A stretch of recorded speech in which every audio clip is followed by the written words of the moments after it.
Welcome back to another episode of the Chats with Clark podcast. I'm your host, Joe Clark, and here at Chats with Clark, we don't do poppy intros. And the point today of episode 49 is Johnny Cole. Johnny, thanks so much for being here. Thanks for having me, Joe. It's great to be here. Absolutely. It's a pleasure to have you. And I wanted to read an intro from one of your Instagram bios. So Johnny has started a company called Hey Brother Co., and the bio reads as such: creating the next generation of emotionally skilled men, one conversation at a time. Johnny, touch on it a little bit. What's Hey Brother Co.? Tell me about the mantra. Yeah, absolutely. Thank you for asking. So Hey Brother Co. is my men's work organization, and men's work refers to any organized practice of self-development for men and boys to do in community with one another. Currently, there aren't enough examples of spaces and or models of healthy masculinity, and men and boys are really struggling. We can see this in so many different metrics, but one of the most common ones to refer to is mental health. Suicide statistics, self-harm, but also a feeling of loneliness and isolation. A lot of men and boys are feeling lonely and emotionally disconnected. So I founded a company with our entire mission is to build up the emotional skills of men and boys so that we can improve our mental health outcomes, and so that we can form strong connections and community bonds with one another, and unlearn some of those problematic things we've been taught about what it means to be a man. Sure, that's awesome. I feel like, Johnny, there has to be some sort of start, right? So, of course, you an innate start when you started your business, but Yeah. prior to that, there had to be thoughts in your mind where you were like, wait a minute, this doesn't add up. And for me, like, I got to think about it this way. So what was it from your upbringing, from your past, from what made you you that led you to kind of think this way, or say, hey, I want to step into this space and really make a charge? Yeah. So I was raised in a household that, to be completely candid, my father was very abusive, physically, emotionally, verbally, financially. And so being that he was also a special forces veteran from another country, he had a bit of a militaristic kind of philosophy as well that he raised me up into. And so when I think about what some of the most traditional elements of what it means to be a man, like being physically dominant, getting what you want through intimidation, or those were things that I grew up having modeled for me. And it was pretty terrifying, but also really confusing because I was a naturally very sensitive, emotional, empathetic boy. And because of the contrast between my dad's behavior and treatment of me, and then how I innately felt about myself, it caused me to believe there was something wrong with me, and that these qualities of emotional sensitivity or kindness or natural inclinations for empathy are just something that real men, that boys shouldn't have. And that caused a lot of internal conflict. And fast forward, 20 plus years and a bunch of other anecdotes and details. But the shorter version is that I, for the longest time, was really seeking connection in a community sense with other men, because it was a gap in my life. And there were a lot of times when I felt I was creating individual friendships with men who were not ready to kind of emotionally reciprocate in the way that I felt ready to show up. But I could see that there were a lot of men who were also in pain and feeling the same lack in their life. And so I decided to do something about that in my mid-20s, because I couldn't kind of handle it anymore. I was like, there's so many contradictions about what I feel I need to do and how I feel I need to act and dress and speak, because that's what society or film or media and or the model from my dad says I need to do, versus how I feel I truly want to express myself or move through the world. So yeah, that's the very long version. That's great. Yeah.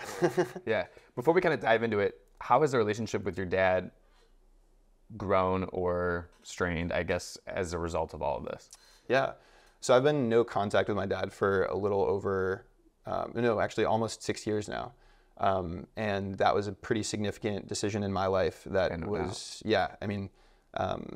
has caused a lot of grief for me, because especially in my earlier 20s, I thought that it was, I was losing access to this potential for a paternal relationship that I'd always wanted. But now, having a lot of time in therapy and to process and diving into men's work and having a really solid community of men who do love me, I've realized I was kind of yearning for a relationship that never would be possible with him. And so my decision to go no contact with him was based also in my values of not aligning with men who abuse, and also deciding to align with my mom and my sister and show up for them and show up for myself as well. So it has definitely caused a lot of internal turmoil and emotional turbulence, and also has been extremely liberating. because I would not be the man that I am, who I'm very proud of, without making that decision. And I think there are a lot of men who, even if they don't share that specific story, feel very similarly, where they're at odds. They feel in a catch-22 position where do I choose to align with kind of this traditional or like patriarchal value system, right? Like maintain relationships with someone who is harmful, or keep acting in a certain way because I think it's going to give me access to something, right? Like this possibility of a great relationship with a dad. Or do I go against the grain and choose a really hard thing, but like stop doing these behaviors, or, Sure. Yeah. So. Yeah, it's difficult, right? Because you want to, there's a certain sense of respect with that, right? It's like, oh, this is my father. Like there's an inherent, like, that is how life was brought about. So I feel like almost biologically, there's just an innate, like you're kind of, yeah, like you're saying, like you're like, okay, now I feel like torn on it, right? It's kind of like, Yeah. well, I know this isn't really the best dynamic for me.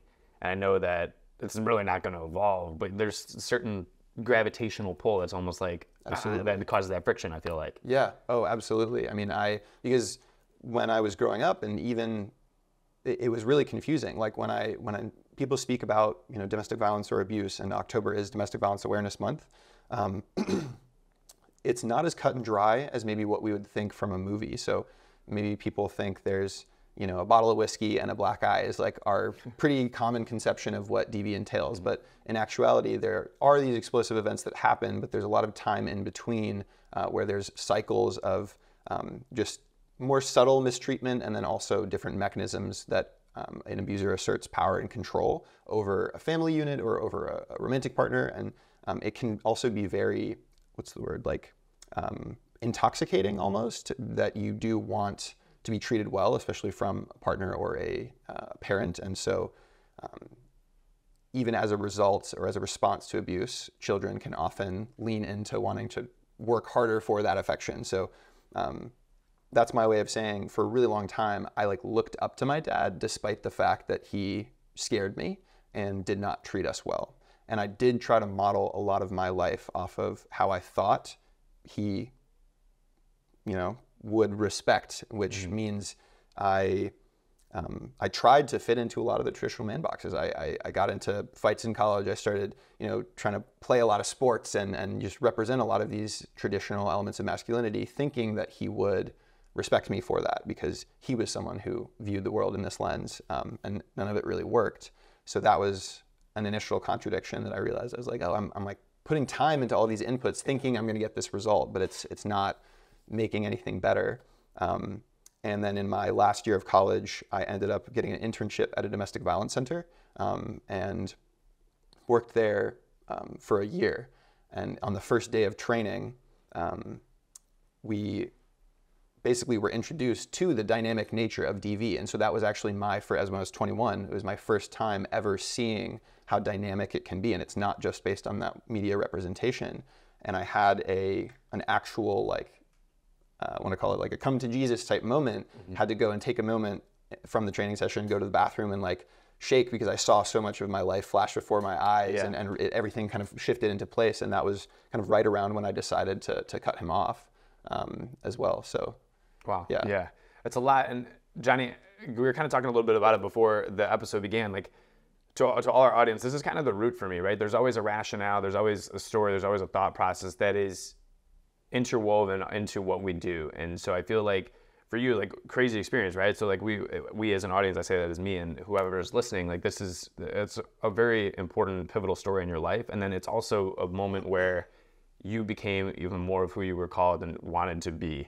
And that is then, of course, turned into Hey Brother Co. too. But last piece of it that I wanted to touch on before we go into it, how about the relationship with your mom and your sister? Because they also went through it too. And I feel like they're another, again, pivotal part of the story. Yeah, great question. So one of the things that my dad did really, really effectively through my upbringing was try to convince me that any proximity to women or femininity was shameful, right? So mama's boy type tropes, and don't let women wrap you around their finger, and you're only if he and I ever had a conflict where I would be upset with things that he would say about my mom or my sister or his treatment, I would try to address it with him. He would essentially try to tell me the only reason that I'm upset with that is because that it's my mom and my sister, and then like women, or the women in our family have convinced me that, there's something wrong with it. And that is a very common rhetoric of, again, like this like capital P patriarchal value system where men try to convince one another like it's not that deep, or hey, like women are so dramatic, or whatever. And so from ages like 12 or so, that had a huge impact on me, and I tried to distance myself from my mom and my sister, like emotionally and relationally.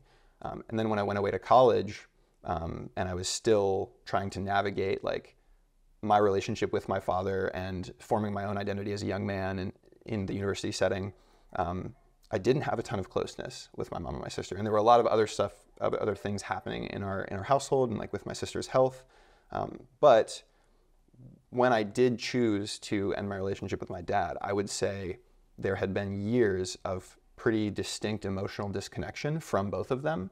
And there hadn't been a lot of time to collectively, like as a 3-person unit, process our shared experience with him. Yeah. And so the past, I would say like 3 to 4 years of my life has really been leaning into my relationship with my mom and my sister. And, we've started attending family therapy very, very recently together. And I now have completely like transformed those relationships, and I'm so grateful for their presence in my life. But it took some time, Yeah, that's also, I honestly, Johnny, I was thinking it had to be almost like an anecdotal evidence sort of piece for your company, because for them to go through it too, you knew that they had it, except it's going to be different because we're all different, right? And the experiences that you're going to have as a young dude, as opposed to what they're going to have as a wife, as the daughter, is going to be different.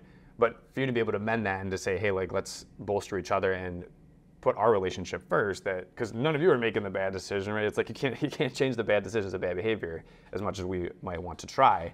That's more than likely not going to be the case. So it's like we got to take the part that's inherently been affected and still inherently good, and make it even better. And that's your relationship. So I almost I knew it was going to go that way. I just knew, given the fact that you've done this business and you're starting it. So without further ado, Hey Brother Co. 2020, you were 21. So at that point in time, how did you decide to kickstart it? What does it look like? What was the vision? Yeah. So I didn't start Hey Brother Co. in 2021. You were 21. Sorry, I didn't start it when I was 21 either. Okay. That is when I was working at the Domestic Violence Center, and I started to realize, like, in working in direct service with people who were affected by, the same thing my mom and sister and I were affected by. I was one of the only male staff members, and I was also, our facility only did intakes with, women and children. And I started thinking to myself, like, who is speaking to men, not just perpetrators of the most severe forms of abuse, but in general, who is having conversations with men about all of these behaviors that we perform that lead to abuse?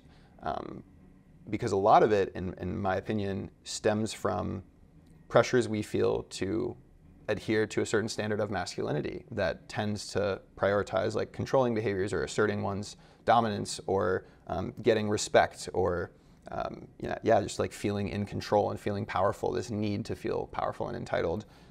But most men who do abuse, I think, are themselves very traumatized, which does not excuse the behavior. So these were very initial, like early, like wheels turning thoughts. And at the same time, in my last year of college as interning at this facility, I also started taking gender studies classes. So I had an academic breakdown of what are these words: feminism, patriarchy, gender. Like, I had heard them in news and media and had somewhat familiarity, but I had never really like learned about some of these systems, like the value system of how are we as men conditioned from boyhood to think about what it means to be a man. Like, that there's actually some rhyme and reason to that. Like, there's some universality to a lot of our experience. And fast forward, I graduated from university. I moved to North Carolina to start my first job in the in the private sector, in the tech world, and I'm really feeling that like early 20s COVID disconnection from community, because you go from living at school and walkable community to then like COVID isolation, plus I'm now like working in the workforce, and still not feeling a big level of connection with other guys, and like I had new city, all that. So it took me a while of like feeling quite sorry for myself and lonely and isolated. My mental health took a hit, but I decided finally in 2022, when I was 24 years old, I think I want to get together a group of guys that I know, because I do actually have some really solid men in my life on an individual level who we're all old enough now. We have that emotional skill set, but it's A, none of them live near me, and B, none of them know each other, and we've never gotten together as a group, and that really is what I felt I was missing. So I invited 25 men from around the country, and who were associated with me either through college or through work or childhood or whatever, and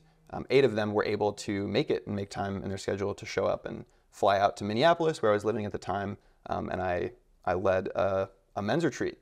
I invited them all, and I filmed this video to tell them exactly what it was. I was like, I think we all, I know you guys all, I think we would really benefit from a concentrated weekend to discuss some of the things that we're going through and also some of the universality of our experience. And it fundamentally changed my life to step into leadership in that capacity, and also it gave me purpose. I was like, oh man, this is what I'm supposed to be doing, so yeah, it was beautiful. And for a group of 8 men who did not know each other when they arrived on a Friday afternoon to Monday afternoon, all crying at the airport saying goodbye to one another because of the intensity of connection that they created over the weekend. That's incredible. How did you cultivate that within the retreat? I mean, first go at it, and you have that effectiveness is quite impressive. Yeah, it was super daunting, and I didn't have any formal training. I think a lot of that propensity for leadership, and then also creating safety for men to be vulnerable, is something that's quite innate to me.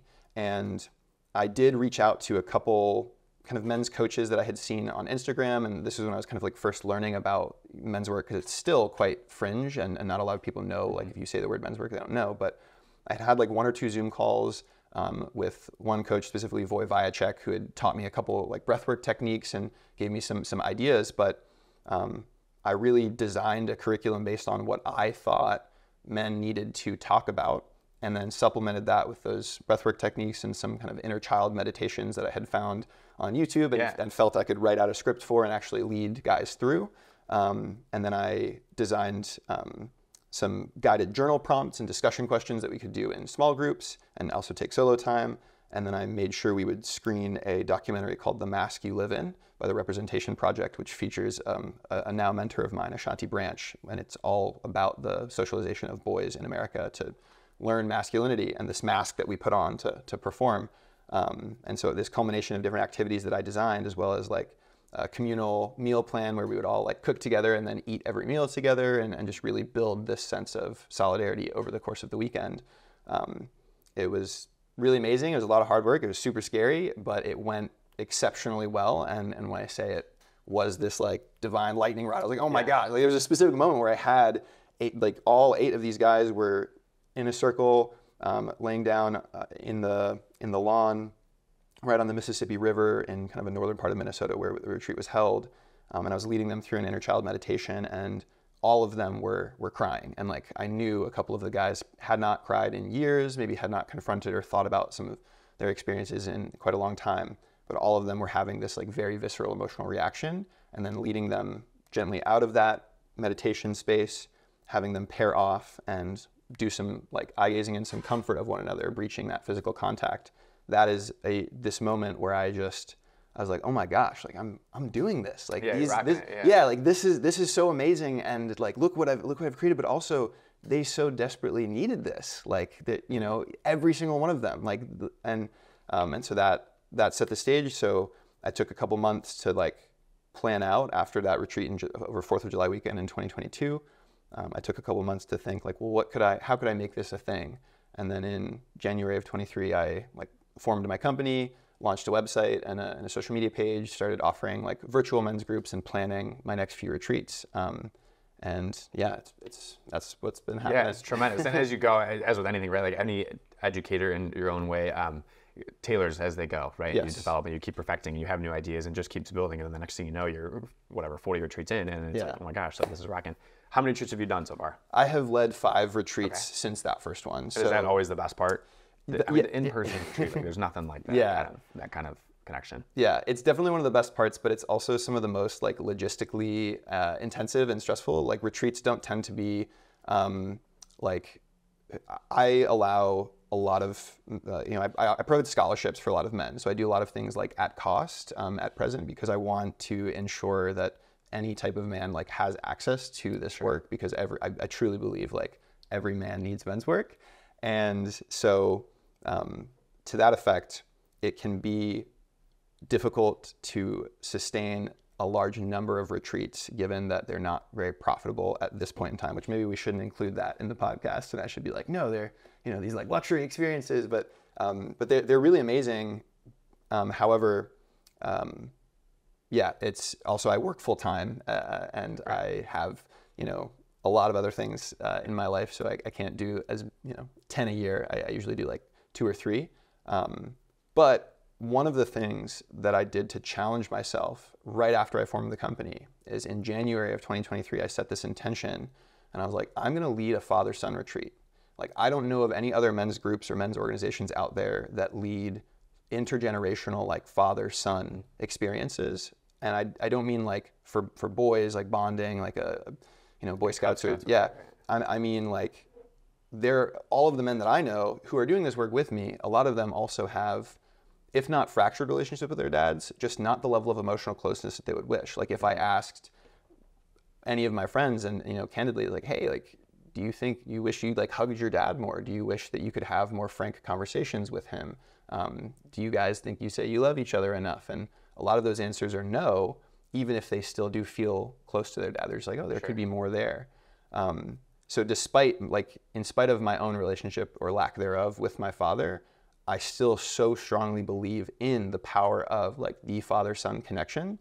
And I wanted to lean into discomfort and say, like, even though this is a big wound for me, it is something that fathers and sons need. So I led a father-son retreat over Father's Day weekend last year and did it again this year. Yeah. And it's super profound to do this work for men in general, but then to see it happen with like from teenage to adult fathers and sons to like reconnect and establish that closeness that we've kind of been denied is really amazing.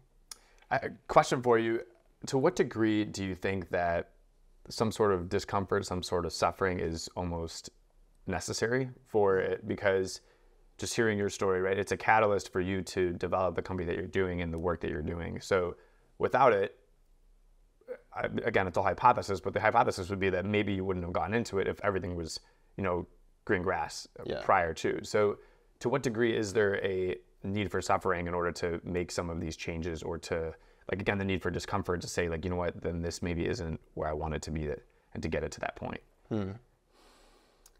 That's a wonderful question, because, and I think I can add on to it to talk like about David Goggins and some of that, culture that we had spoken about before we started the episode. But I am absolutely like here today and the man that I am today, not in spite of everything I've been through, but because of it. Absolutely. Like, and that is, again, a pretty recent realization. Like, I'm 27 now. I've been in weekly therapy for a year. I've been doing some really intense work to recover from, my complex post-traumatic stress disorder and also heal with my mom and my sister. And coming out of that and how I feel now is not like maybe the chip on my shoulder, feeling like more of a victim than I did in my early 20s. Like, especially when I first cut my dad off, I was hurting for a really long time, and I was very resentful of the world. I was very jealous of guys who had great relationships with their dads, who I felt like didn't appreciate it. I was like super like miring in my hurt because it was very real. And also, I have now shifted a perspective to be like, whoa, yeah, like I would not, without the very unique like South African special forces, like very, very particular battalion, dad that I had that did very certain things, like, and without some of my natural inclinations and, being able to take a year of gender studies courses and then have this internship opportunity and all of the mentorship that I'd received along the way and all of this and whatever, I would not be here. And actually those experiences were kind of by design. Like, it's not that they held me back and I got through it. It's that they helped curate me into the person that I am today, doing what I do. And I am very proud of the man that I am. I'm really excited about the direction that my life is going. I love the work that I do, and I think it's really, really important. And so that is something that, like, I'm going to say with my full chest. Yeah. And also, I don't think that in order to do men's work or in order to benefit from this or engage with this self-actualization, really, and discovering what kind of man you want to be instead of what type of man you think you have to be, that does not require intense trauma or suffering. And the work itself reveals grief, but it is not, and the discomfort that's present is really just discomfort because it's uncomfortable to be vulnerable when you haven't done it a lot or you don't have a practice. And some of my co-leaders and the other guys in the group, like, they don't have the same stories I do. They've struggled with different things or with like mental health and all of that as well, but they still greatly benefit and are all in and without having to have the same backstory, you know? And where I want to go with that, this principle that, like, do you have to grind or do you have to suffer or go through some sort of gauntlet to become a fully actualized person? I do think that there are people who, because they've experienced trauma, are incredibly resilient and have a more empathy and a greater perspective on life and are able to understand that, like, the human condition, like, a lot of people suffer and it's not just about me. And I think that's really powerful. And also I think in our culture of masculinity, men tend to like glorify a type of discomfort that is suffering and like normalizes self-abuse. And when I bring David Goggins into it, I mean, we sometimes fantasize about, like, if my leg is broken, I'm still gonna hobble across the race finish line. Like, it doesn't matter. Like, I'm gonna ignore my feelings, ignore my physical pain, ignore what my body's telling me, ignore what's in my head, and just suppress and get through it and like get hard, stay hard. And if you don't stay hard, then you're a fucking bitch. And you better not be a fucking bitch. That's the worst thing in the world. So, like, doesn't matter if your arm is broken or whatever. And I think that type of self-talk and that type of mindset is normalizing self-abuse. And if you normalize the abuse of yourself and your own body and treating yourself like that, you are much more likely to think it's okay to treat other people like that. And I think that David Goggins has motivated a lot of people, and that's amazing. I would love to hear what type of father he is and what his relationship is like with his daughter and how he shows up in his home environment when he's not like screaming at the camera and the audience, like, get hard, bitch. Like, and I want a lot of, I know for a fact that there are a lot of men who can do amazing things and push their body to a great limit with positive reinforcement, with someone saying, I believe in you. You got this. One more rep. You're strong. You can fucking do this. I think that does still produce incredible athletes and cultivate resilience. And then the last thing I will say on this diatribe is from Gabor Mate, who is a renowned psychotherapist and trauma expert. He has an anecdote where he says the root word of discipline is disciple. And while I don't come from a religious background, I think this anecdote is very beautiful because Jesus and other figures in society that are well-loved and are leaders, Jesus specifically had disciples. And a disciple is someone who willingly follows because of the example that you set, not because you shamed them or scared them into adhering to your standard, right? Everyone followed Jesus' example willingly. And when we think about discipline as punishment, I'm going to cultivate and discipline you into doing this thing or into showing up in a certain way. We are fundamentally denying ourselves of the joy of self-confidence in pushing someone to be their best self, right? Like that negative reinforcement mindset, that's not what discipline is.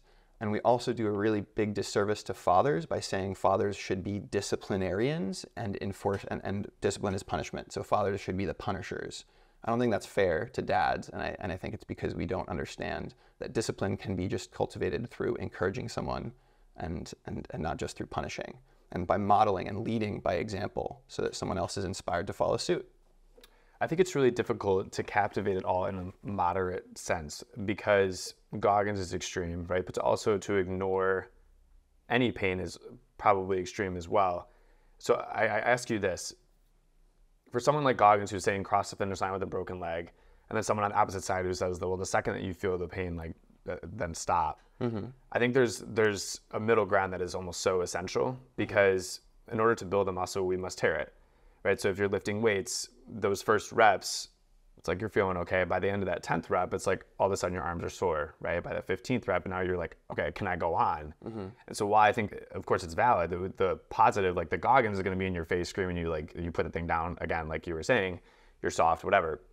To have the positive reinforcement of, I think of a guy like Ed Milet, who I adore. Like he's a fantastic speaker. I've mentioned him several times recently, but he's a big like, no, like one more. Like his big mantra is one more. One more, and he calls it max out by doing one more every time. If you do one more every day, it's 365 days of one more. Yeah. And then if you do that in everything, of course, it amplifies. But so his idea would be no, like one more. So how do you balance and manage the essential moderation? I think almost to have both ends of the spectrum meeting somewhere in the middle. Yeah. I think what's really important is I think it should be your choice if you want to push through pain or discomfort of any kind in any setting, not just in winning a race or like doing an ultramarathon or whatever. I want your thought process, or a man's thought process, but anyone. My leg hurts, I'm cramping up.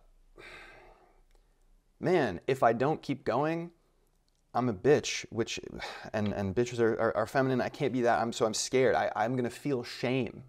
I'm gonna feel compromised in my identity if I don't do this, and I don't want that to be the motivating factor. So I think it is okay if in your mind, if the mindset is just like, legs are cramping up, but I think I can do this. I got this. All right, one more. And that's what, and so yeah, like at the end of the race, you're like, oh man, like I need a rest because my leg hurt because I pushed. That's okay. The process, if it's intentional, if it's your decision, the process of ignoring or accepting pain in order to accomplish a goal, that's not what I have a problem with. But if the motivating factor to accept that pain and accomplish the goal is that you are afraid of shame and you've got this, again, this like negative reinforcement and specifically that patriarchal mindset that if I don't do this, I am, the word that I'm associated with is like an insult or feminine or whatever. That's the mindset I'm trying to get men to change. Yeah, so it's less the result, it's more the modus. Yes. Like the driving force. Yeah. Okay. And so what about someone who's both, who finds motivation in both? Tom Brady, who I think is a great individual, has a lot of really outstanding qualities, was on an episode with Patrick Bet-David, sitting down there having a conversation. Really, it was actually during a retreat. Patrick Bet-David was hosting a four-day retreat, and Brady was on there. And one of his big things is like he finds motivation in a lot of different things. Patrick Bet-David was pushing him like, was it Jordan or was it Belichick? Was it having more rings than Jordan? Was it having more wins than Belichick to push Brady to win the last Super Bowl in Tampa Bay that he won, putting him above both of those? And Brady deferring was always saying like, no, the motivation was like, I wanted to be the best of myself that I could be. And then another facet for him was like, it's a big, right? He was doubted his whole career. He's been doubted. When he was at Michigan, he was a backup. He would go in, go out, go in, go out. Same thing. So then when he got to New England, it was like, when you put me on the field, you're never going to take me off kind of thing. Bledsoe goes down, and comes Brady, and they never took him off. Yeah. So that's like spite, right? And a certain, like if you want to put like a cynical word on it, it's almost like a spite and anger. Yeah. So he tapped into that, but he also tapped into this, like, no, like I want to do this for me and for the people that I love, like be the best that I possibly can. So someone like Brady who dabbles in both, what are your thoughts on that? I find that to be a really, inspiring and acceptable story. Like, I think that right now, most men and young boys do resonate more with this style of content we see online. I'm sure you've seen it, where it's like, battle your demons in the gym. And maybe it's like a Jordan Peterson voiceover or soundbite over a clip of like a guy with like a hoodie and like his headphones on. And he's like, learn to control the wolf or the beast or whatever. Like, so that type of, I'm going to say like kind of like alpha or maybe like negative reinforcement, like battle the demons, use physical fitness or that negative reinforcement as your motivator to deal with something else in your life, to deal with pain that you're going through. I would say that's more common, and there is less of that moderate approach. Tom Brady is an exceptional athlete that is like one of the world's best athletes, like paid a lot of money to play that game. So whatever works for him, that's awesome. But I also would hope that for him as like a man, that he has a good relationship with himself and like loves himself and knows that he is worthy, even if he does not accomplish X, Y, Z. I mean, he has already, but so yeah, I don't know if this is maybe like a lukewarm in the middle answer, but that's great for Tom Brady, but I more speak to like the general population, or like the average man who's not going to be a professional football player. Yeah, the reason I think like we don't really know.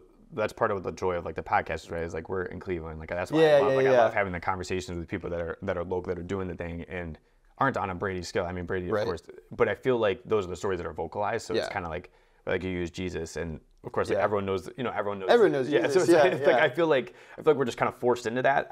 But the reason I like the Brady example is because, frankly, I mean, there's nothing impressive about him, like physically or anything aside from he was tall. Yeah. He was slow. He didn't have the greatest arm. Like it was all those, like in the comparison to, of course, other professional quarterbacks. So I feel like that's kind of why I chose that one as the example. Yeah. But, well, that like F you, watch this, like type of, you mentioned that word spite. Like again, it motivated him to great heights, and I don't want to be the guy that comes in and like starts disparaging like people, but I really again I want to bring to attention like what is his family or home life like, and I do believe like there was some contention in his marriage or former marriage now.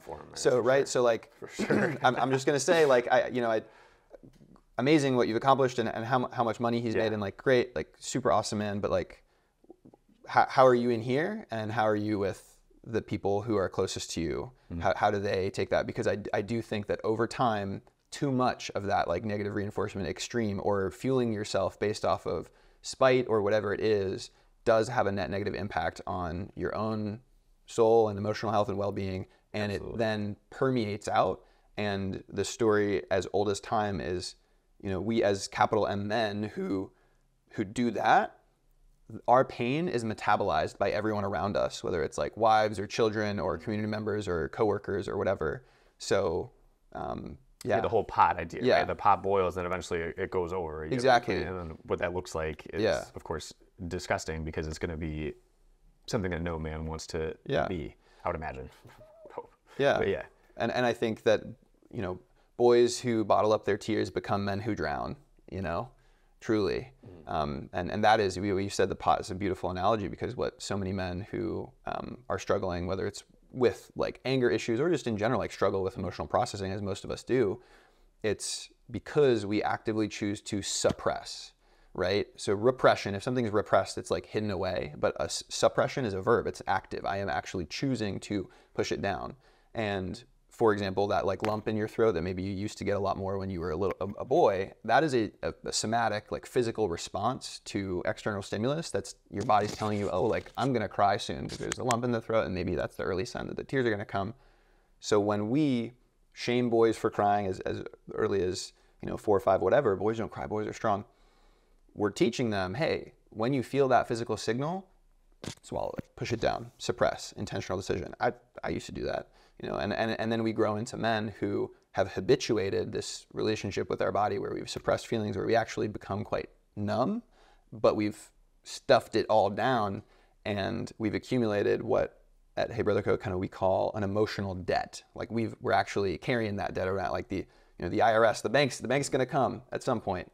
And when we pile and suppress, it's actually sometimes something quite small that can boil the pot over. Right. And that is why a lot of men and our families will see us like either like explode or something will happen, and they'll be like, that is not a proportionate response to whatever inconvenience or whatever situation's happening right now. And it's like, oh yeah, because this is a guy who's got a pretty big emotional debt. He's been suppressing and bottling. Rage, right? Yeah, the road rage. The road rage. Like someone cuts you off, and next thing you know, there's like 14 people dead. You're like, how did that just happen? Yeah. Like and that's, I mean, any example, like think of how much like violence and or like substance abuse and the normalization of numbing out and escaping through, whether it's like video games or alcohol or nicotine, but like, men are dying at rapid rates from deaths of despair through opiate addiction or alcohol or whatever, because all of us are like trying to like cope with unaddressed feelings, because we've been told since this is yay high to like push them away. And it's having devastating consequences for all of society, but also for us as individuals. At Hey Brother Co., what would you say are some of the, like maybe like the top 3 qualities that you're trying to instill, harness, build, pick your positive adverb, I guess, within men? Number 1 would be an emotional skill set. The ability to relate to Right other from the people. bio. Yeah, right from the bio. Yeah, so an emotional skill set. So like it truly is a skill and something you have to practice to be able to relate to another human being and express your emotions, identify what emotions you're feeling, and then express them and communicate. Like communication is a skill. You can go to Toastmasters and learn how to give speeches, and 100%. like these are all skills that we need to practice. And we currently have a culture that discourages men from practicing that skill set. So it's not that men and boys are naturally less predisposed for having emotions and for being communicative or nurturing or whatever the qualities. It's that we just are out of practice. We are unskilled. So that's quality number one, is we are a container to build up the emotional skills. I know what I'm feeling and I can tell you how I'm feeling. And when I have really big feelings, really intense ones, for example, anger, that I can actually regulate the intensity of that feeling through the skills I've built up, whether it's breath work or, calling a friend, mutual support, or being able to externalize and express, or yes, yeah, like go work out, like whatever type of thing, but building up that skill. So pillar one, emotional skills. Pillar two, self-confidence and autonomy. I'm not teaching men or boys how to be a man. I'm asking men and boys to interrogate what they've been taught about manhood so that they can decide for themselves what healthy manhood looks like for them, right?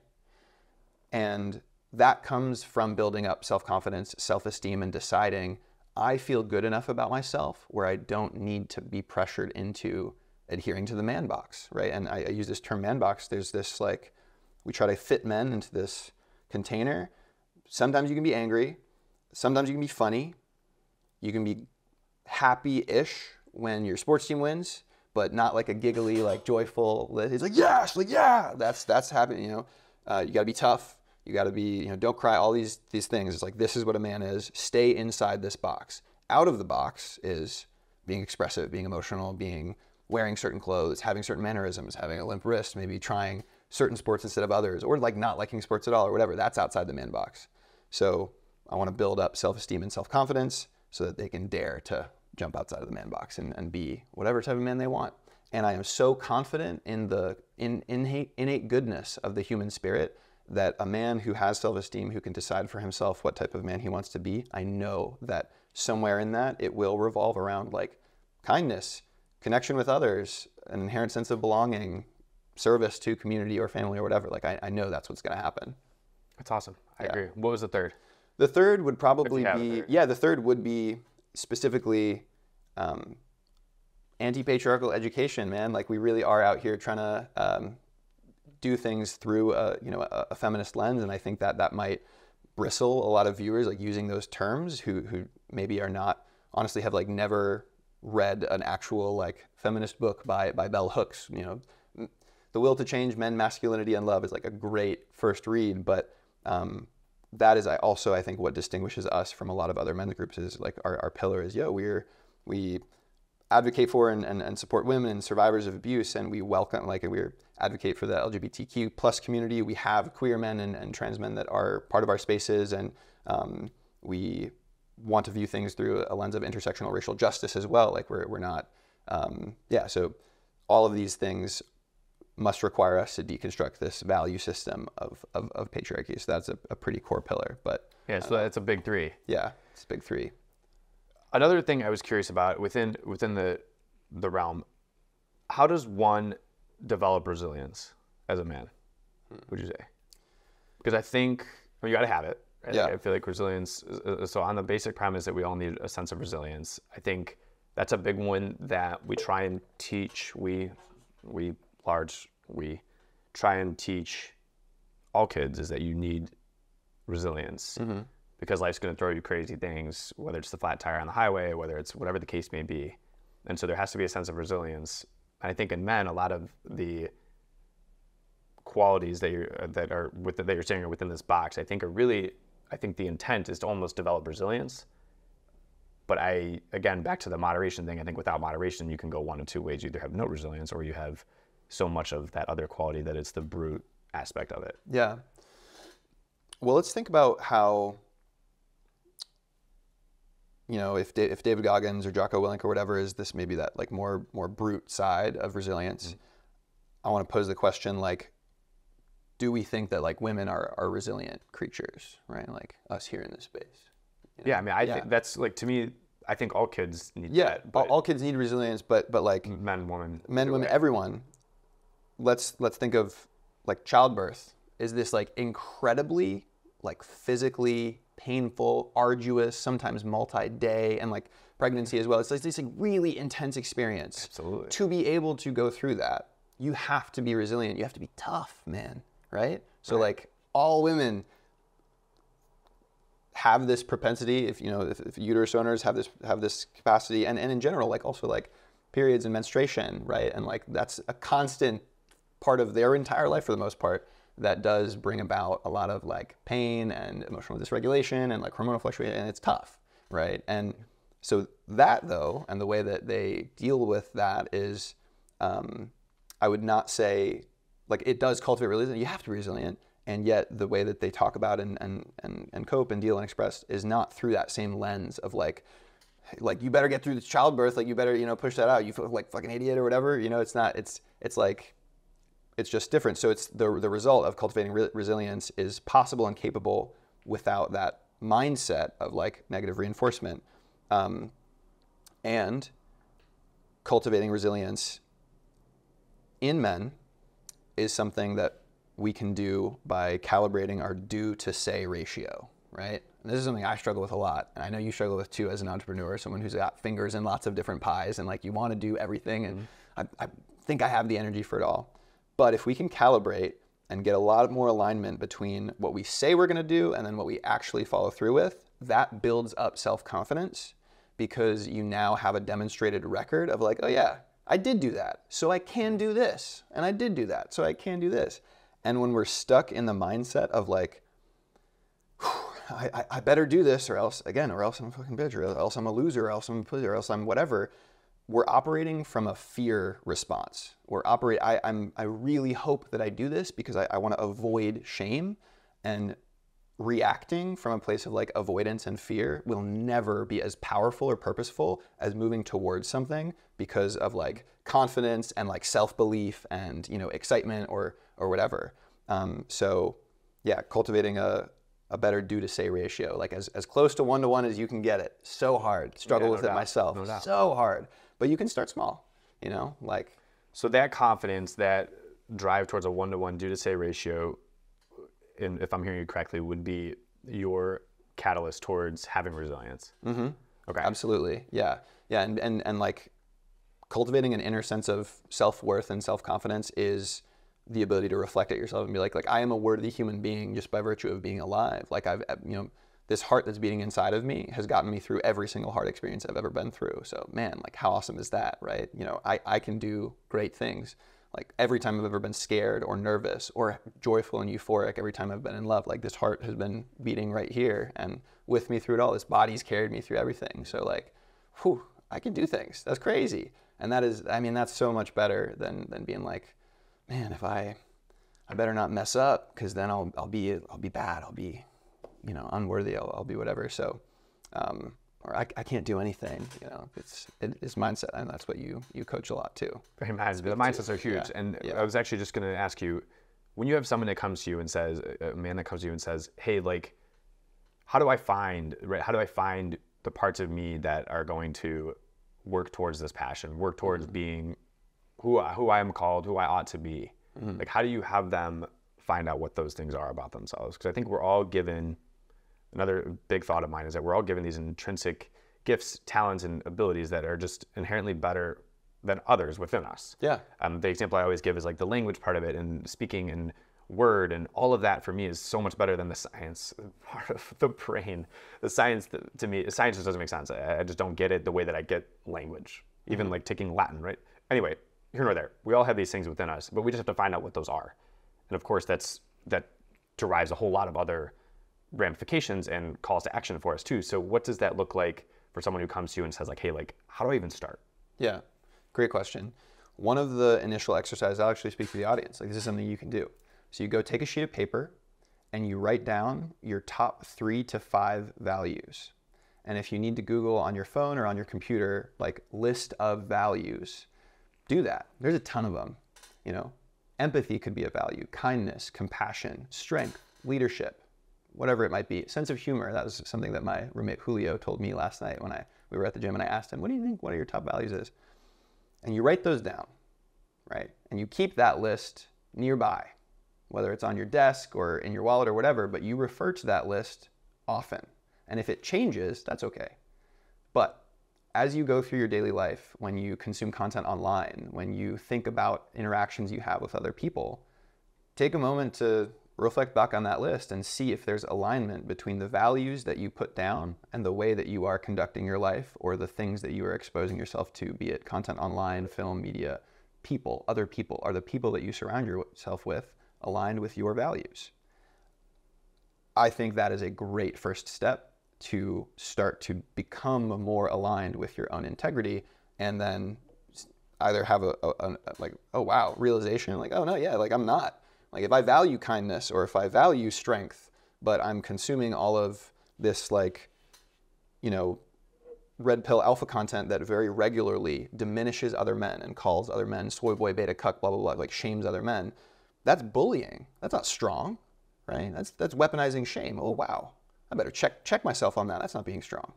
If I value kindness, but the way that I regularly engage on Instagram comments is these like biting jokes and trying to tear people down, like, you know, bro got a terrible haircut or whatever. Like, man, am I regularly conducting myself with kindness? No. Yeah, yikes. Are the boys that I hang out with, my homies, do we ever look one another in the eye and say, hey, man, I love you. You're a really great friend, and I'm proud of you. Or do we only relate through teasing one another and tearing one another down? You know, that's not kind, right? So that's a really great like first step, and I call that the values inventory. It's something that I did learn from Vojtěch. I'm so sorry. It's okay. I call that exercise the values inventory, and that's something I learned from Vojtěch, and it's something that we do in Hey Brother Co. in our men's work. Really great first step in identifying like where you want to lead your life, whether you find the hobby, the passion, the career pursuit yet, but like that's gonna come once you decide like, who do I want to be? How do I want to align myself based on my values? There's an innate introspection that's so necessary, because without it, and again, it's another one that I've beat a dead horse on, but without introspection, we can just be wreaking havoc on the world around us. Yeah. And so similarly, the opposite of that is the introspection allows us to find out these qualities and these values that we hold. What do we do with it from there? Well, in understanding your own value system, you can liberate yourself from pursuing like male validation, right? I think that's what like most of us are doing. And men are discouraged from introspection because we're given this rule set of how to be a man, and you should follow the rules, right? Like follow the bro code. That's why we have virtually zero accountability in our male culture right now. And what I mean by accountability is the strength and bravery to have a like call-in conversation, a tough conversation with another man, and say like, hey man, like what you did wasn't cool, or hey, you're not following through on this thing, and I know your potential. I know you to be better. What can we do to get alignment? Or you make women uncomfortable sometimes, and like I don't think that's the person you are. Do you want to be doing that? Like we're so terrified as men of having that type of conversation with other men, because we believe A, that accountability is conflict. It's not, it's care. And B, we think conflict is going to lead to like violence or a separation of a relationship, that I'm going to be abandoned, like this, my relationship with this other man. Or if I tell the group chat or the group of friends that, hey, dude, let's not make those jokes. Or like when we say these types of things, or we talk about women in this way, like that's not cool. Or, you know, I'm going to get piled on and either ostracized from the group and outgrouped by men, or they're going to be like, oh, it's not that deep, you're too sensitive, they're going to shame me, and I'm, in a sense, going to go lower on the masculinity hierarchy because I'm going to have been identified as like a more sensitive or feminine guy, so I'm not going to say shit, I'm not going to say anything, right? So I talk about that and accountability to say most men are not referring, we're not introspecting because we're on autopilot, like following the rules. So when you do a values inventory and you start men's work and find men and people who are also aligned with like this purpose of self-development, and honestly like going against the grain and saying like, I've had enough, I'm not going to run on autopilot and just follow the rules, that is what will help instill a sense of self-confidence and allow you to like take action and say, like, I don't like my job, or I don't like the people that I surround myself with, or I do, but I want them to grow with me. Like, you will inherently start to take action. But the biggest barrier that I see for a lot of men is a fear of isolation and being outgrouped, because men are really lonely right now, from an emotional connection standpoint, and in general, from all the data, like according to the Equimundo's State of American Men Report 2023, over 2/3 of all young men aged 18 to 23 in America feel that nobody really knows them well. That does not mean that all young men, or 2/3 of young men ages 18 to 23, don't have friends or don't spend time with other people. It means that they don't feel known or seen by those around them. They feel emotionally disconnected. And that is because we are not being vulnerable. We're not normalizing, like taking off that mask, having these exchanges, living the values. We're adhering to that standard, following the rules of like, don't talk about it, tough it out. I will add to that, personally, I feel like there's a lack of people asking questions in society. I think because it's so self-absorbed, and part of it is probably due to the technological rise, we don't ask questions of other people. And again, speaking personally, like, I'm not one that's going to put myself out there without being prompted. So I feel like there's a call to just a general tangent, really, a call to action for everyone. Like, be curious, right? Have questions, ask questions. Is the only way that you get to know more about literally anything, whether it's the person across from you, whether it's whatever you're trying to do, whether it's whatever you find an initial thought where you're like, I wonder about this, ask. Like, just put it out there. Yeah. I mean, the same time that we Google 1,000,001 things a day, so why don't we do the same thing with the people that are around us? Yeah. Like, you're interested in coffee? Guess who the best person to learn about coffee is? People at the coffee shop, right? Like, things like that. So ask questions. I feel like that's so important. And then all of a sudden, maybe that 2/3 would drop. I feel like that's a massive one, because that prompts the taking off of the mask. The like, I'm not saying anything. Like me, again, I'm not introverted at all, at all. And so, but I won't offer something unless it's really provoked, more often than not, just because people need an initial interest, I feel like, for that almost. So that's, I guess, like my general tangent on that. Yeah, I completely agree. I mean, that is it's a really powerful tool also for mitigating anxiety that Justin Baldoni references in his book, Man Enough. He talks about the why ladder, which is, if you're having an anxiety, or especially a thought of like not enoughness, I'm not big enough, I'm not strong enough, I'm not man enough. Why? Why do I feel that way? Well, because I skipped a workout yesterday. Why? Well, I was feeling really tired. Why? Because I didn't get enough sleep all week and I've been working really hard.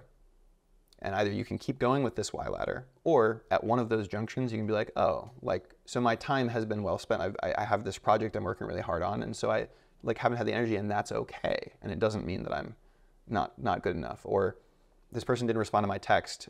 That means they hate me. Well, why didn't they respond to my text? Maybe they're busy. Maybe it's not that. So asking questions and asking why is like super powerful. You're right. In all senses, you absolutely should do that. And that is what honestly started me on like my journey, like deciding to take, a gender studies class or classes, like an entire year of them, and just be like, well, men are like this. Why? Men don't cry. Why? Well, because they're supposed to be strong. Oh, well, what does that mean? Yeah. 2 questions for you before we kind of dive into I have a litany that I end every episode with. Yeah. First one, do you see any space of this on the contrary? So do you see any women spaces out there that are doing similar to what you're doing? I feel like, I'll just leave it at that. Yeah, great question. So there are... Let me finish my thought, because it sounds ambiguous. I just feel like in Cleveland there's plenty of them. But that's not for me to say. I'm asking you the question. Yeah. No, I do think that this is actually an area of growth and opportunity for me, is to actually get more connected with, because I do get this question more frequently than I have been prepared for. So I'm not as well connected with women's spaces. I have been so dialed in on like this like men's healing work and like staying in my lane. So I do know that they are inherently more prevalent, and there are lots of retreat spaces and like women's community. But I also think that our society does kind of inherently lend itself more to women forming community and having different types of bonds and more emotionally intimate bonds with one another. So I see there as less of a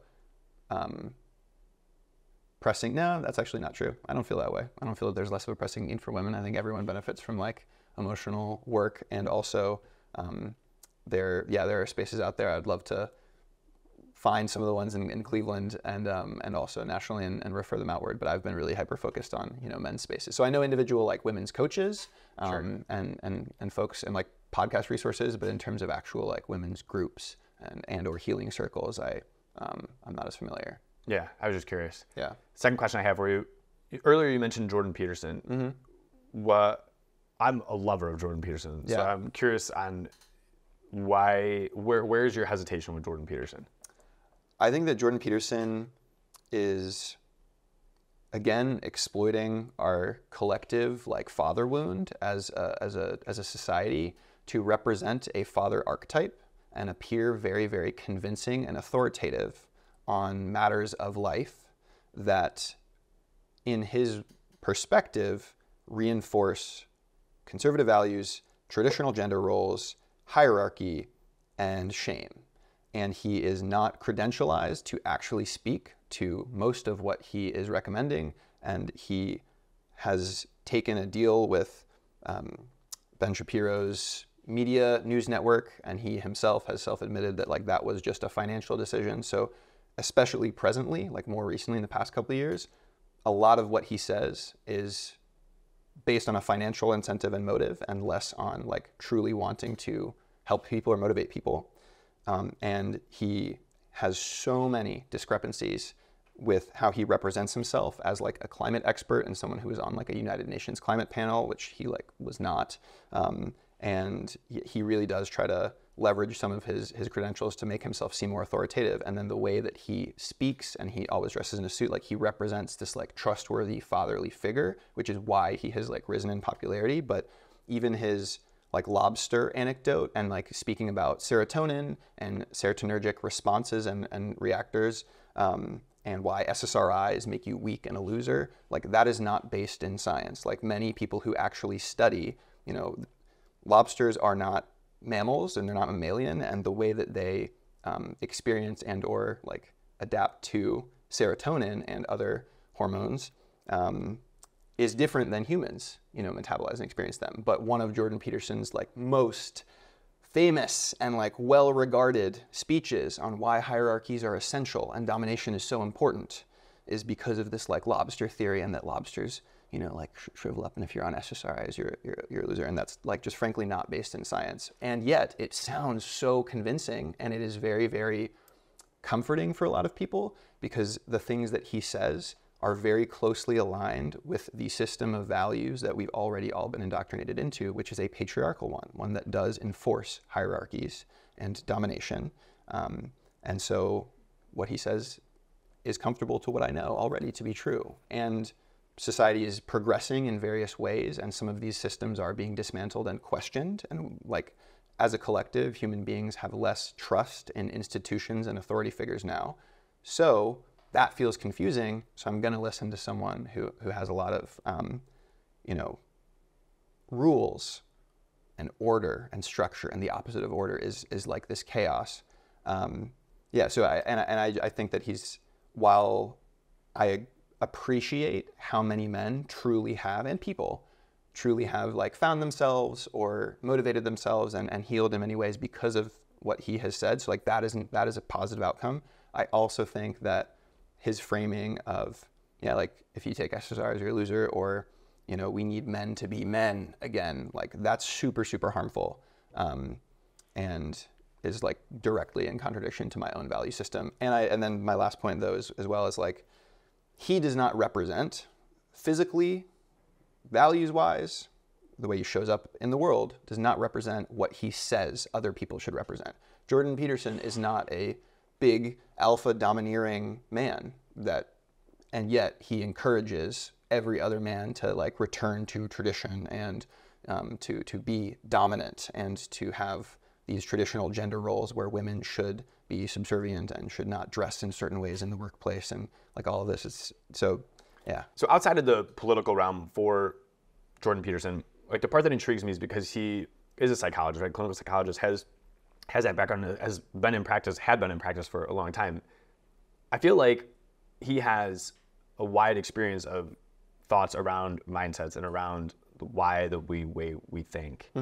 So when I have observed some of his speeches and listened to some of the things that he's put, read some of his books, to me, when he says like dominate, I think it was referring more so to like our thought process. And I think he means like, doesn't mean dominate in the way that, say, a guy like David Goggins is, who again really isn't all that physically imposing, but regardless, the physical sense of it, and more so like dominate your thoughts in the realm of like one of his big things is to be a warrior, right? Like we all have to be a warrior within our own minds, because what he's saying, and I almost feel like there's actually a connection between the two of you, is that you have to know your own thoughts, you have to develop a confidence, you have to do one of these things. And the lobster, to touch on in a second, but another one of his big pushes would be, right, like the clean your room first, which is a huge, people have made a mockery of it on one end, and then people have bought in and loved it on the other end. There's really seemingly no middle ground. But the premise is, if you can get your thoughts orderly, if you can get your room orderly, which is like one of the main areas in only realms of our control, it's that autonomy piece that you touched on earlier. If we can use that to get that orderly, to get that within line, then we can have our thoughts, I feel like, in clicking, in motion, to figure out what the other aspects of what are our values. Like if you're in disarray, how are you ever going to know what you want to do? Yeah. The language of dominating your emotions and control is, again, it's just like, it's patriarchal language. That's why I'm very deliberate about, I want to regulate my emotions, because emotions are natural. I can't control or master or dominate like a feeling that is going to arise naturally, because life is unpredictable. But I think he's saying thoughts. And yeah, and thoughts, like that's what we're already all doing. We're trying, especially as men, to kill off parts of ourselves from boyhood. And the types of language that Jordan Peterson uses encourages that mindset and behavior and a return to some sort of tradition. But the tradition has got us to where we are today with current levels of male suicide. And I do not trust any clinical psychologist who decries all pharmaceutical remedies for the very real mental health issues that men are facing. I also don't trust anybody who has suffered from addiction and yet also kind of shames people who do experience other vices or struggle with vices, the majority of whom are like men and or poor people, and like shames them for that when he himself. So I do not find him to be a man of integrity that has a very strong do-to-say ratio or practices what he preaches. And I think that there are so many other sources of self-help and or routine and inspiration to become organized in your home environment or in your life, declutter. Like Marie Kondo, Spark Joy, great book on how to literally declutter your life, and like great alternative perspective there that has nothing to do with you're a weak loser if you can't dominate and learn to control the beast.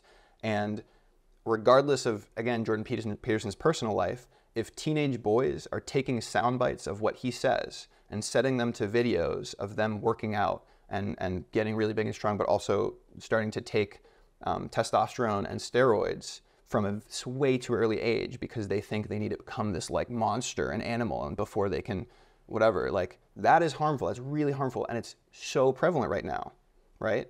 And it is not language which encourages men to become emotionally intelligent or skilled.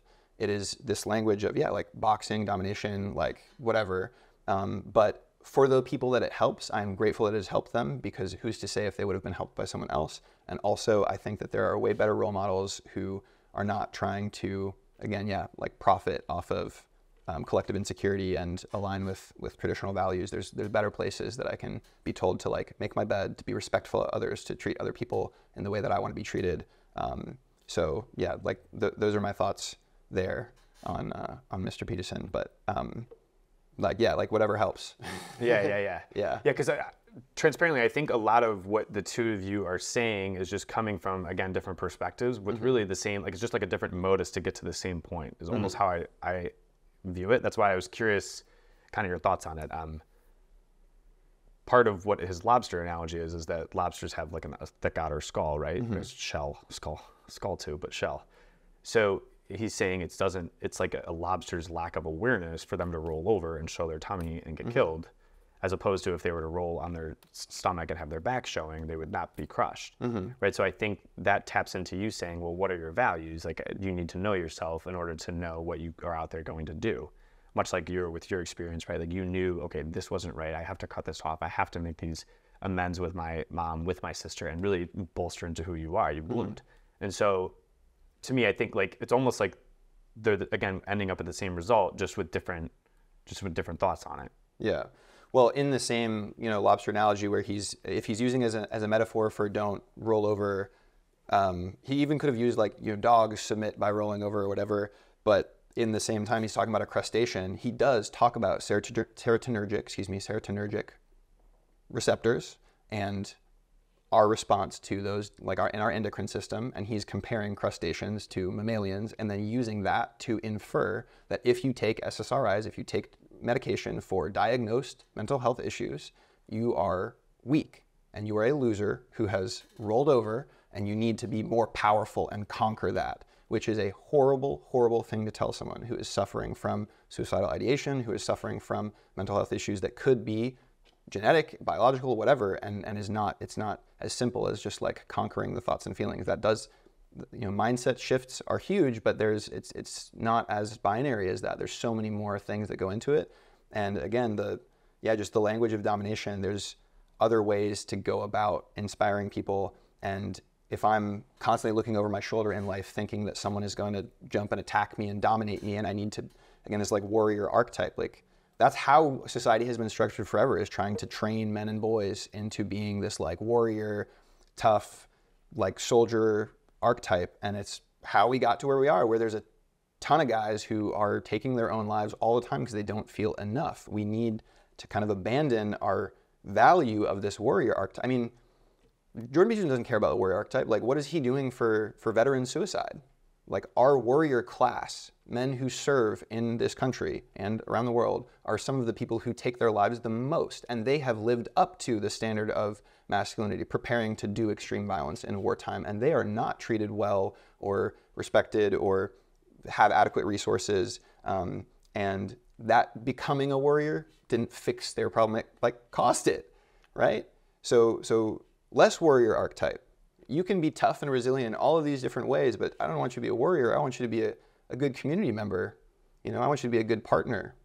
I want you to be someone who loves animals and the world around you. So the warrior archetype, and that's from bell hooks too, like paraphrasing, but I think the warrior archetype has done devastating, effect on us. But again, my personal thoughts, but I really appreciate you engaging with me on it. Absolutely. Yeah. I mean, we all have, like, right, we all have melting pots of ideas, I think, that come and form the stew that we all consume. So just was kind of curious on that, given, like I was mentioning, I feel like you both are ending at the same place. And I suppose I have a more favorable view of his heart than perhaps you do, which is here nor there. So I guess that was part of my line of questioning. With that, though, I would say all of the three of us would agree that, which is another big principle of the show, is that I think that people who live gratefully, people who have gratitude on their mind, tend to be, or not tend to, but are happier, more joyful individuals than those who do not have gratitude in their life and live gratefully. What role does gratitude play in your life, Johnny? Gratitude is very aligned with the emotion of joy for me, and joy is an emotion that reminds me to be present, because all emotions are just like signals and messages. And I try to say thank you and I love you as much as possible to the people that I am grateful for and that I love and who have been an essential part of my journey. Amen. Because I am by no means this like self-made or whatever. Like I think that's a ludicrous archetype to claim at any point in time, because there are so many people and institutions and things that have contributed to my growth and development. And as frequently as possible, I try to write letters to people, send voice messages, and not let things go unsaid. Yeah, voice messages. But I'm a big writer of letters. So, I just, gratitude to me, very, very like verbal, active, or written expression. I don't like to leave things unsaid. So for the people that have had impact on my life, or even just like friends, sometimes week to week, I was like, hey, send a voice message like, I was just thinking about you this week, and I sent the one to my friend Logan. I was like, thank you so much, Logan, for spending time with me this summer and teaching me new acrobatic skills, because it's now this like realm of my life that I love and brings me so much joy, and you were the foundation of that. So I sent him a voice message randomly one morning on a walk, and then a couple of days later he was like, dude, I listened to that like while out with some friends, and it started making me cry, and like I was so happy, you know. That's awesome. Yeah, it was nice. But yeah, I think gratitude's so much of an action too, right? Like Yeah. you're saying, like it's putting yourself out there in a way that's showing that appreciation too. It's like whatever that means is voice Yeah. message, letter, and so forth. Kind of the opposite of that, or really not the opposite, but another big question is, when we look at our life, I feel like we all have regrets to some capacity. Do you have any regrets in your life that you can pinpoint, and how have you developed from them?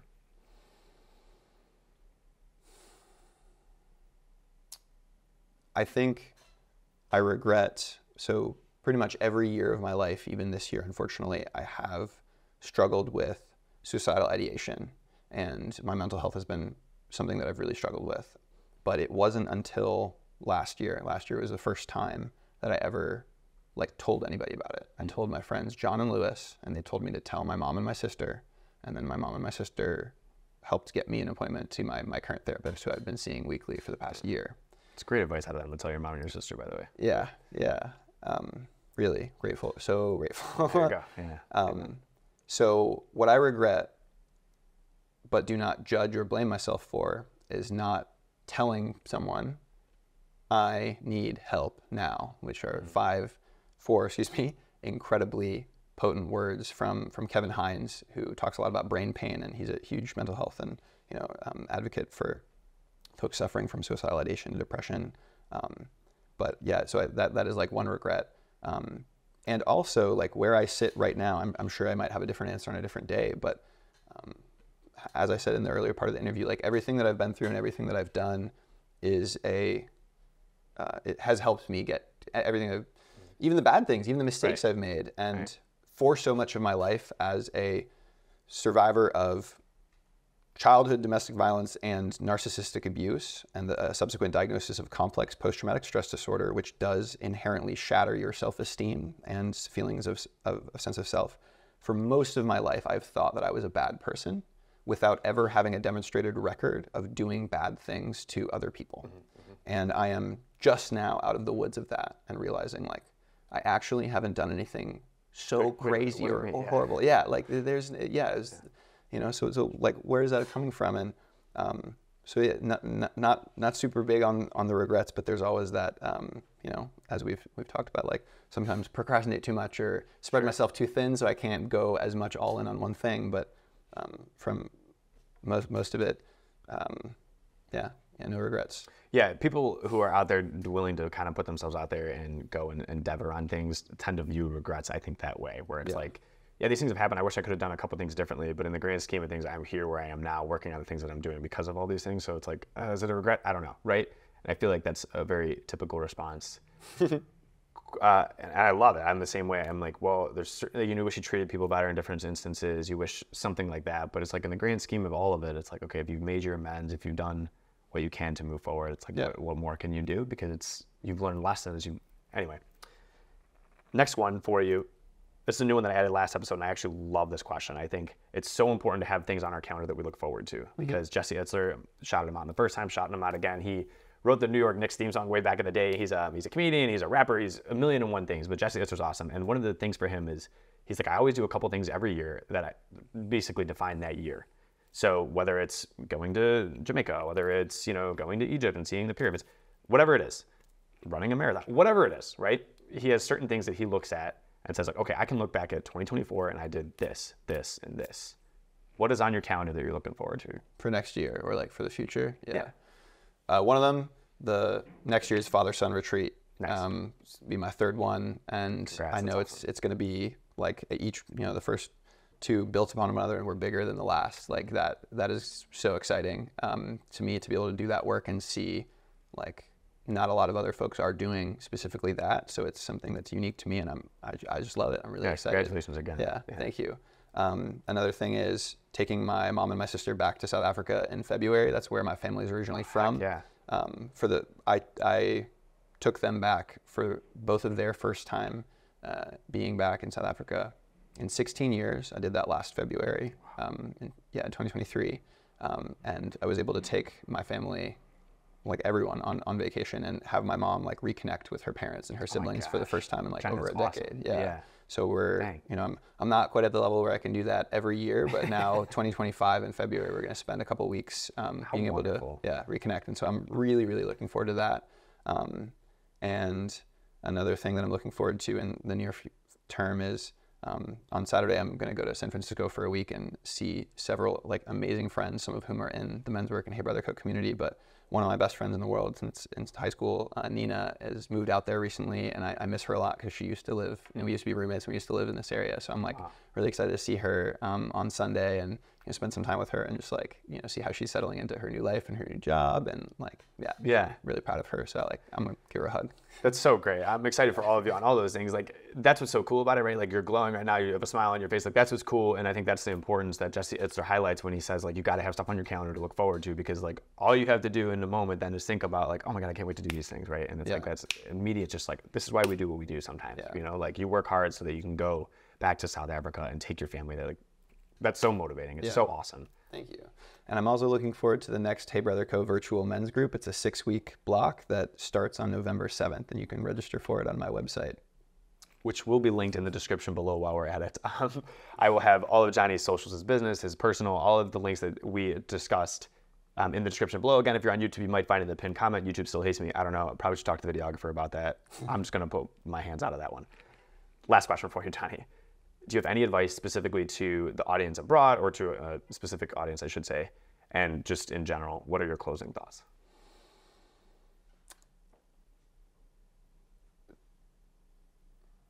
Don't be afraid to ask questions to get to know yourself better and to get to know others better. It can be very uncomfortable to be vulnerable with someone, but it is ultimately the basis for trust and deep relationships. So to all folks out there, lean into building connection with others. That's why we're here. Humans are inherently community-oriented creatures. And to men, dare to ask questions of, are your current relationships fulfilling? And if not, I want you to know you deserve to have fulfilling relationships. You deserve to have expectations of the men around you, that your emotional needs can be met by those connections. And I promise you, when you start daring to ask those questions, it's not going to lead to confrontation or separation of relationships. It's actually going to help push you and those around you, but specifically the men around you, to a higher standard of having access to emotions and being close with one another. And also during October, as Domestic Violence Awareness Month, I want to say that survivors, it is not your fault. I believe you, and I hope that you are able to receive all of the support and resources that you need to move on, and you did not deserve whatever has happened to you. It's beautifully put. Yeah. I mean, nailed it. This is why we open it up. I love to end every episode with it, because then you get monologues basically like that Johnny just did for all of us and for the audience as a whole. So Johnny, thank you so much. Again, episode 49 of the Chad Clark podcast was a major hit. So I'm so excited that Johnny Cole was able to be here. Hey Brother Co, got to check it out. Everything will be in the description or the comments below, as you heard about 2 minutes ago.